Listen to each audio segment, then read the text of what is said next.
Bonjour et bienvenue dans notre programme Glorieuse Destinée. Dieu soit loué pour ce temps mis à part sous son regard. Les moments mis à part permettent au Saint-Esprit de travailler nos cœurs afin de les ensemencer.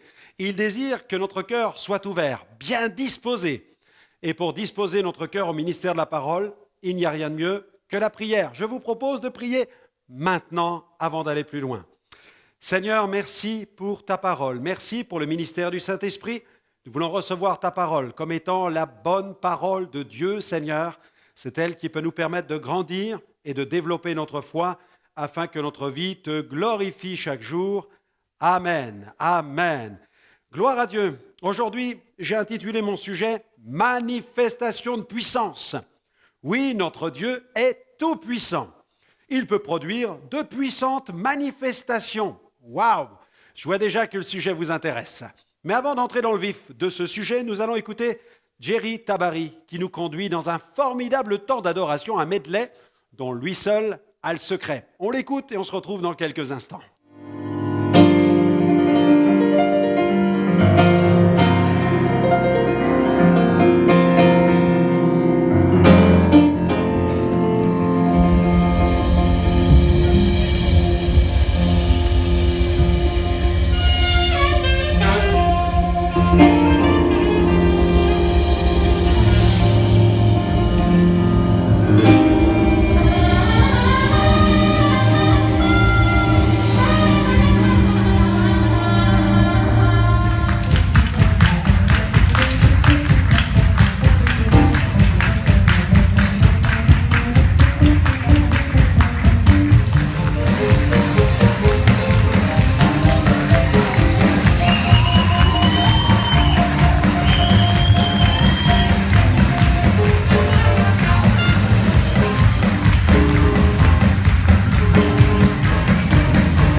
Merci à Jerry et à tous les chanteurs et choristes qui l'accompagnent. Eh bien, ouvrons la Bible dans l'évangile de Matthieu. L'évangile de Matthieu, chapitre 4.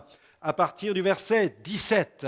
Commençons par ce verset 17, où il est écrit « Dès lors, Jésus commença à prêcher et à dire « Repentez-vous, car le royaume des cieux est proche. » Et on file rapidement au verset 23.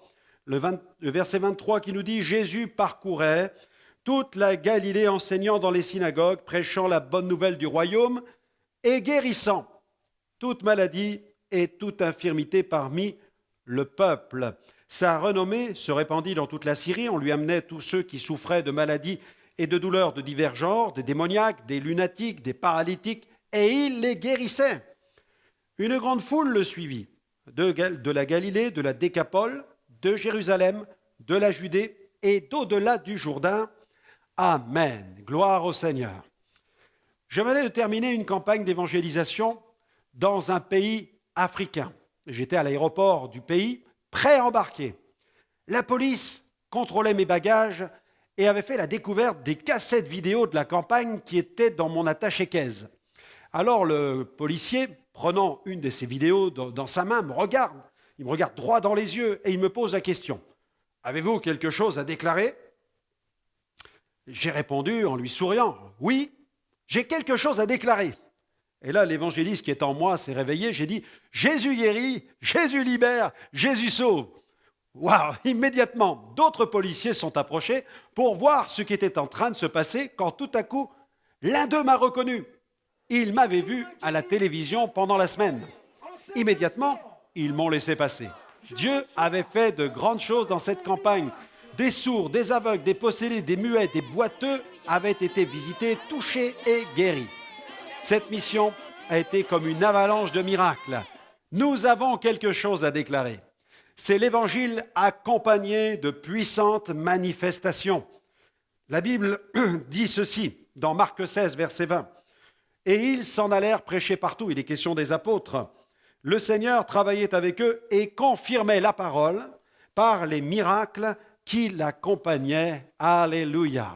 Nous avons lu que Jésus prêchait la repentance et qu'il guérissait les malades. Jésus signifie littéralement « l'Éternel délivre ». Le Seigneur nous appelle à prêcher le message de la repentance. C'est ce message qu'il veut accompagner de manifestations de puissance. Mais pourquoi Jésus faisait-il des miracles? Pourquoi son message était-il accompagné de puissantes manifestations? Nous allons le voir. Premier point, Jésus a fait des miracles pour confirmer la vérité et les prophéties faites à son sujet. La Bible dit, dans Matthieu chapitre 8, versets 16 à 17, le soir, on amena auprès de Jésus plusieurs démoniaques. Il chassa les esprits par sa parole, et il guérit tous les malades, afin que s'accomplisse ce qui avait été annoncé par Ésaïe, le prophète. Il a pris nos infirmités, il s'est chargé de nos maladies. En guérissant, Jésus confirmait qui il était et ce qui était écrit à son sujet. Il ne prouvait pas uniquement que ce qu'il disait était vrai. Ce n'était pas seulement son but. Mais il prouvait aussi que l'annonce des prophéties au sujet de la venue du Messie le concernait en propre, c'est-à-dire directement, personnellement. La vérité, avec un grand V, un V majuscule, la vérité a prouvé qu'il est la vérité, Jésus, la vérité incarnée. La vérité, c'est bien plus qu'un credo, que des règles ou des ordonnances. Il faut bien le comprendre. Jésus a déclaré ceci, « Je suis le chemin, la vérité et la vie. Nul ne vient au Père que par moi. » Et il a ajouté dans Jean 8, 32, « Vous connaîtrez la vérité et la vérité vous affranchira. » Jésus, la vérité dans notre vie, a le pouvoir de nous rendre libres. Deuxième point, Jésus a fait des miracles pour détruire les œuvres du diable. Nous voyons plusieurs fois dans les évangiles Jésus délivrant des fils et des filles d'Abraham. Je pense à cette femme courbée dans une synagogue dans Luc 13. Dans l'évangile de Marc, au chapitre 9, il est question d'un père qui vient demander à Jésus de libérer son fils cruellement tourmenté par un démon. Il est frappant de voir combien le diable avait des droits en Israël. La déclaration de l'apôtre Pierre chez Corneille illustre bien le but de la mission de Jésus. Vous savez, dans Acte 10, 38, vous savez comment Dieu a oint du Saint-Esprit et de force Jésus de Nazareth qui allait de lieu en lieu faisant du bien et guérissant tous ceux qui étaient sous l'empire du diable, car Dieu était avec lui. L'immunité religieuse n'existe pas. Le diable ne craint pas la religion, et même il arrive qu'elle lui serve de déguisement. La seule protection efficace contre l'ennemi est la foi dans le sacrifice de Jésus qui a versé son sang pour nos péchés à la croix. À la croix, Jésus a vaincu les dominations, les puissances et les autorités. Il les a livrées publiquement en spectacle. C'est ce que déclare l'apôtre Paul dans l'épître aux Colossiens, chapitre 2, verset 15. En Afrique, je me souviens d'une femme qui était cruellement tourmentée par un démon qui la rendait complètement folle. Elle nous racontait que ce démon la torturait mentalement en chantant continuellement dans son esprit. Lorsqu'elle a accepté Jésus comme sauveur et seigneur de sa vie, le démon la quitta et les sombres litanies se sont arrêtées. Alléluia! L'Église a reçu la puissance du Saint-Esprit et l'autorité pour aller dans le monde libérer les captifs de l'ennemi. Continuons. Jésus faisait des miracles aussi pour récompenser la foi. Dans Matthieu 8, versets 5 à 13, nous voyons un centenier venir à Jésus pour plaider la cause de son serviteur qui, lui, est alité à cause d'une maladie. Alors Jésus lui répond qu'il va aller le visiter afin de prier pour lui, mais le centenier refuse, il dit « Seigneur, je ne suis pas digne que tu entres sous mon toit. Mais dis seulement un mot et mon serviteur sera guéri. Car moi qui suis soumis à des supérieurs, j'ai des soldats sous mes ordres. Je dis à l'un va, il va, à l'autre viens, il vient, et à mon serviteur fais cela, et il le fait. » Nous lisons ensuite. Après l'avoir entendu, Jésus fut dans l'étonnement et dit à ceux qui le suivaient, « Je vous le dis en vérité, même en Israël, je n'ai pas trouvé une aussi grande foi. Or, je vous déclare que plusieurs viendront de l'Orient et de l'Occident et seront à table avec Abraham, Isaac et Jacob dans le royaume des cieux. Mais les fils du royaume seront jetés dans les ténèbres du dehors, où il y aura des pleurs et des grincements de dents. Puis Jésus dit au centenier, va, qu'il te soit fait selon ta foi. Et alors même, le serviteur fut guéri. Alléluia! Soyons certains d'une chose, sans la foi, il est impossible d'être agréable à Dieu. La Bible dit que celui qui s'approche de Dieu doit croire que Dieu existe et qu'il est le rémunérateur de ceux qui le cherchent. Jésus est le chef de la foi. Il en est le consommateur et gloire à Dieu. Il en est aussi le rémunérateur. Jésus a fait des miracles en réponse à la foi. Au cours d'une campagne d'évangélisation qui s'est déroulée dans un pays africain, un vieillard s'est présenté sur l'estrade pour rendre témoignage. Il venait de traverser tout le pays. Il avait fait plus de 500 kilomètres en empruntant des taxis de brousse, car il avait entendu dire qu'un blanc priait pour les malades à la capitale. Son fils l'avait accompagné tout au long de ce voyage, car le vieil homme était aveugle. Quelle joie sur le visage de cet homme lorsqu'il s'est avancé publiquement pour témoigner que Jésus avait complètement restauré sa vue. Son fils, à ses côtés, le confirmait tout en pleurant. Il n'est pas étonnant que des miracles se produisent lorsque la foi est mise en action. Des familles parcourent de longues distances et apportent leurs malades. Elles dorment sur le stade et attendent chaque soir que l'évangile soit annoncé afin de s'approcher de Dieu par la foi. Je les ai vues de mes yeux, ces familles. Jésus a vu leur foi et il les a visitées. Jésus a guéri. Dans Marc 2,5 d'ailleurs, il est dit « Jésus, voyant leur foi, dit au paralytique « Mon enfant, tes péchés sont pardonnés. » Continuons. Jésus a fait des miracles pour confirmer sa nature. Dans Matthieu 9, versets 1 à 9, nous découvrons le récit d'un homme infirme couché sur un lit qui était conduit à Jésus.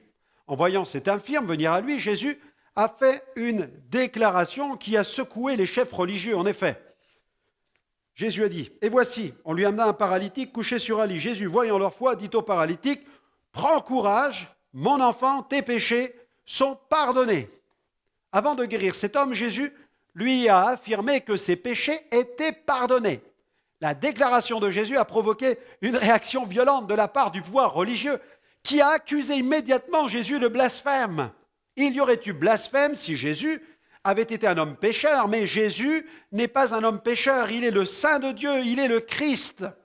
Pour prouver qu'il est le oint, le Christ, loin de l'Éternel, que sa nature est divine et qu'il a le pouvoir de pardonner les péchés, Jésus a délivré cet homme de son infirmité.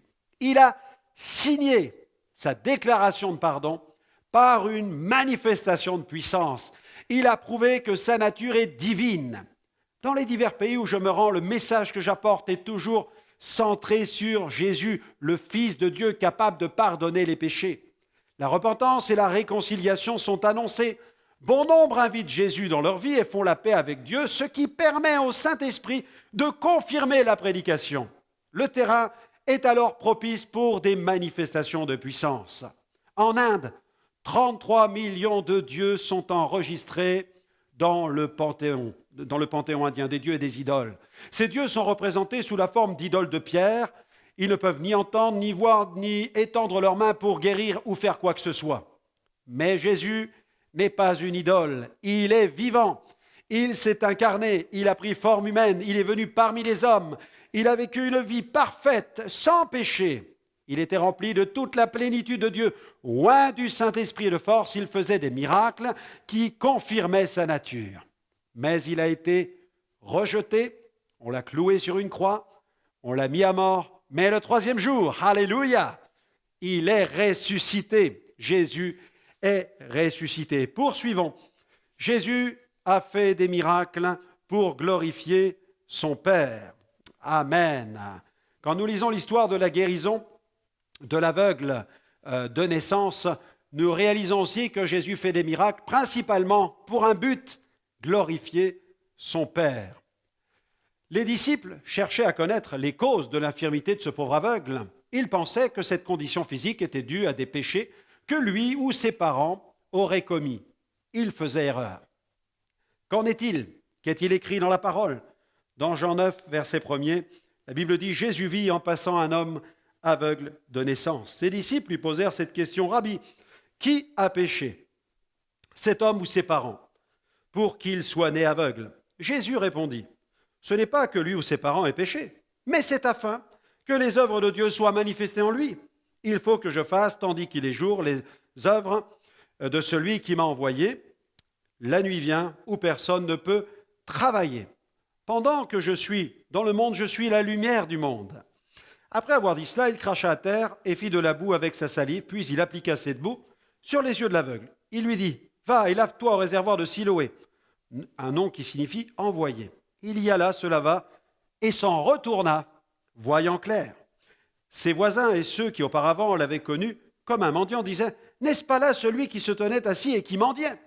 Les uns disaient « C'est lui », d'autres disaient « Non, mais il lui ressemble. » Et lui-même disait « C'est moi !» Et ils lui dirent donc « Mais comment tes yeux ont-ils été ouverts ?» Il répondit « L'homme qu'on appelle Jésus a fait de la boue. Il a oint mes yeux et m'a dit « Va au réservoir de Siloé et lave-toi. » J'y suis allé, je me suis lavé et j'ai pu voir.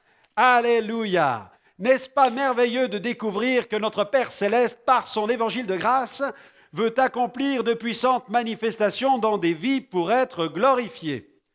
Dans l'évangile de Jean, au chapitre 11, Jésus apprend la maladie de son ami Lazare, mais il donne son avis au sujet de cette maladie. La Bible dit ceci, « Les sœurs envoyèrent dire à Jésus, « Seigneur, voici, celui que tu aimes est malade. » Après avoir entendu cela, Jésus dit, « Cette maladie n'est point à la mort, mais elle est pour la gloire de Dieu, afin que le Fils de Dieu soit glorifié par elle. » Jésus faisait des miracles pour que son Père soit glorifié. C'était son mobile principal. Et puis, Jésus a fait des miracles afin de transformer des vies. Dans l'évangile de Marc, au chapitre 5, il est question d'un démoniaque. Cet homme était possédé par une légion de démons. Il vivait nu dans les sépulcres, se meurtrissait avec des pierres. Il poussait de grands cris de détresse. Il était impossible de le lier avec une chaîne, car il la brisait. Le seul qui pouvait le libérer était Jésus. Et il est allé à sa rencontre, il a chassé les démons hors de cet homme, et sa vie a été totalement transformée. Une vie nouvelle a commencé pour lui. Il est devenu une nouvelle créature. La Bible dit à son sujet, « Ils vinrent auprès de Jésus et ils virent le démoniaque, celui qui avait eu la légion, assis, vêtu et dans son bon sens, et ils furent saisis de frayeur. Ceux qui avaient vu ce qui s'était passé leur racontèrent ce qui était arrivé au démoniaque et au pourceau.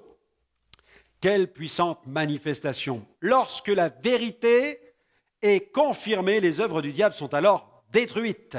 Je vous propose même de prier maintenant, afin que vous puissiez faire l'expérience d'une puissante manifestation dans votre vie en cet instant même, là où vous vous trouvez, devant votre écran de télévision ou l'écran de votre ordinateur. Seigneur, je prie pour ceux qui sont en train d'écouter ce programme en cet instant et qui font face à des maladies incurables, qui font face à des situations où l'ennemi tient des places, qui font face à des situations de désespoir, de faillite. Tu es le Dieu des miracles. Tu es le Dieu qui a vaincu la puissance du diable, la puissance de la maladie, la puissance de la misère humaine, celle de nos péchés. Tu es mort sur la croix pour nos péchés, mais tu es ressuscité le 3e jour. Et je prie en ton nom parce que tu es le vivant, tu es le Christ, tu as tout pouvoir dans le ciel et sur la terre. Et je prie que par le moyen de ta parole, Seigneur, tu manifestes ta gloire dans les vies qui nous écoutent et qu'elles puissent maintenant attester, là où elles se trouvent, que tu es le Seigneur Tout-Puissant, le Dieu des miracles, et que des vies soient transformées en établissant maintenant ton règne dans les cœurs. Au nom de Jésus, nous te bénissons et nous te glorifions pour ta puissance et ta vie. Amen, amen. Chers amis, n'hésitez pas à nous écrire et à rendre témoignage de ce que vous avez vécu chez vous en écoutant ce programme, parce que Jésus n'a pas changé, il est toujours le même. Eh bien voilà, notre émission touche à sa fin. J'espère que vous aurez apprécié ce nouvel enseignement sur les manifestations de puissance et que vous allez maintenant vous attendre à l'intervention du Dieu Tout-Puissant dans votre vie. N'hésitez pas à nous retrouver sur notre site web www.gospelvision-international.com. Vous y verrez de nombreuses émissions en replay. Elles vous feront du bien, elles vont nourrir votre foi. Que le Seigneur répande sa grâce sur votre vie et qu'il vous fasse pleinement entrer toujours plus loin dans votre glorieuse destinée. Que Dieu vous bénisse et à très bientôt.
Sing low, oh sweet chariots.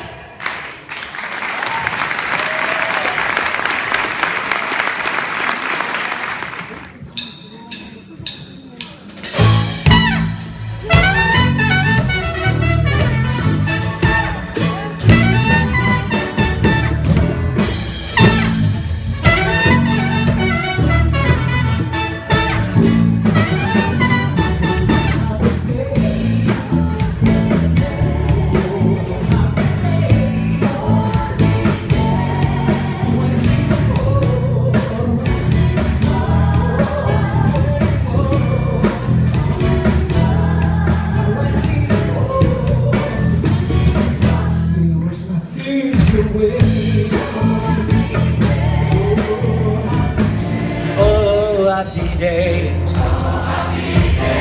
Oh,